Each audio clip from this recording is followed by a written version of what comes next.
Hello there and welcome to another video from Change Tips and Tools.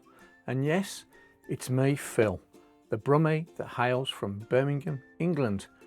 And I'm here to remind you about our next Power BI training series that starts this Friday.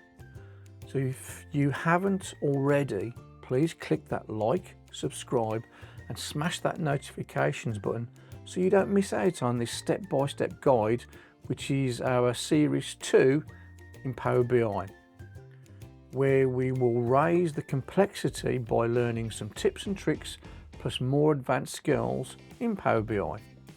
Now, this dashboard combines both our budget and resource data into one single Power BI dashboard.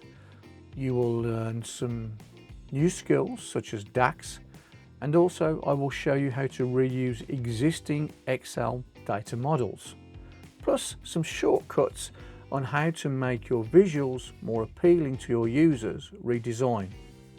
Now, as always, I wish you a wonderful day wherever you are in the world. Please take care, and I look forward to seeing you this Friday for the next video from Change Tips and Tools. Bye bye now.